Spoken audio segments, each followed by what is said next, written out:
You're watching MMA Oddsbreaker, and this week we're treated with one of the leading female wrestlers in the sport today, Carla Esparza, little cookie monster, getting ready to fight Claudia in Invicta 7 coming up.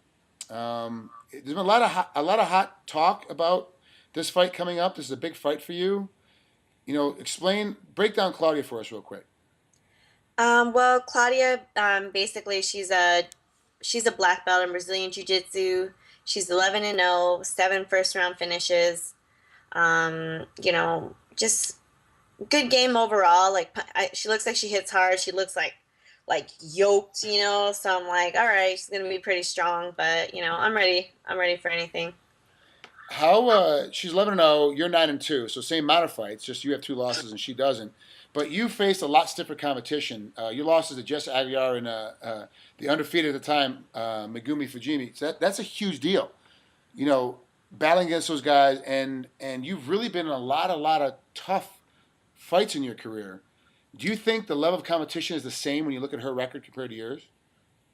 Uh, I don't. I mean, I think over here in the U.S., I mean, it's like the top level of MMA. All the women, all the best women are coming out of here. I mean, you have a few here and there everywhere else, but overall, competition wise, like if I had 10 fights over here, like the majority of them are going to be tougher than the ones you're going to get, in another country. So I definitely feel like I have more like tough experience and I've been pushed more than she has.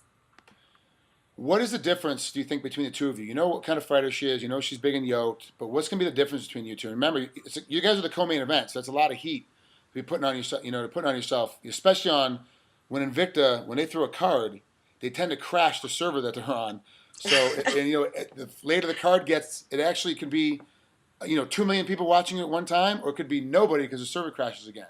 It's one of those weird situations. But does that add extra pressure onto you?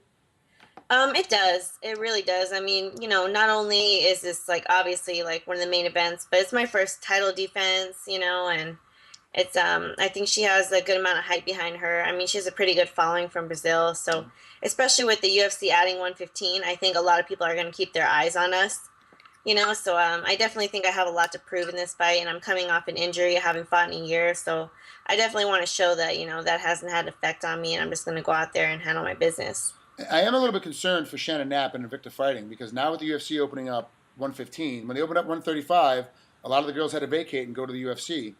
I can see the same thing kind of happening with 115, where a lot of the best girls are going to drop over to the UFC. And Shannon doesn't make an argument about it. She doesn't really keep you under contract. She lets you go, as every great promoter should. I wish more people pay attention to her. But it still is kind of daunting because it really does, it really will hurt her roster. And you're being the champ, it's got to be one of the first or second people they're looking at to bring over at 115. Has there been any talks from the UFC yet at all to you that you know of? I mean, like for me, I don't really do much of the talking anyway. Usually it's more my manager, Brian Butler, who handles all that and he knows everybody. So if there has been talk, I don't know about it.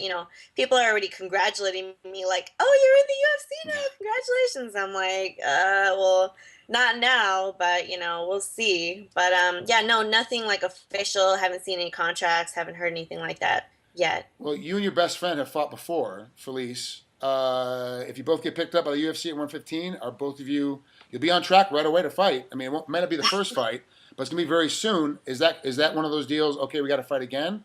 Or is it now, since your fight, you guys are so close that now you wouldn't fight each other?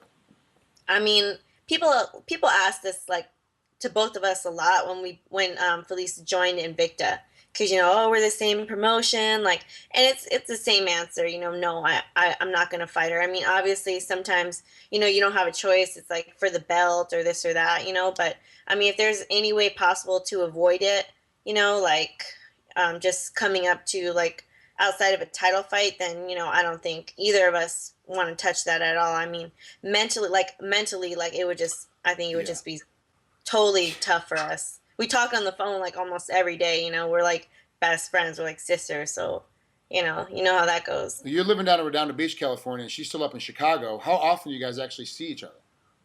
It's funny. Actually, we saw each other probably like 10 times this past year, just because, she's always doing like events, like whether there's so much stuff going on either in Vegas or LA. It's kind of the hot spots for like nutrition stuff, sponsors. UFC fights and stuff. I mean, her coach Jeff Curran just had his last fight over here in at Dominguez Hills. So it's a lot of opportunities for us to see each other. Actually, surprisingly. You guys see each other than a lot of dating couples do. They live in different cities. I know, so, right? Yeah, it's pretty interesting, and that's a whole new rumor I'll start later. So don't worry about it. I appreciate you coming on here and spending a couple minutes with us here at MMA Oddsbreaker. Good luck in Invicta 7. I'm interested to see how you pan out against Claudia, because your wrestling is so good, but so is her jits. And I'm wondering about that size and muscle that she has. Will it last into the second round? She tends to have a lot of size and muscle in the first round, but come second round, it's so much lactic acid and blood flow that it just falls off. And you're in such good shape every time you fight that the first round will be sketchy. Come the second round, you'll start just dominating, and then if you don't finish in the second, you'll crush her in the third. So.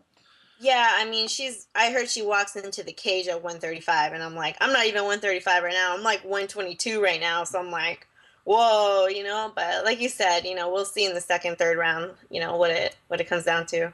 Beautiful, Carla. Thanks for coming on. We'll talk to you soon. Thanks. Bye.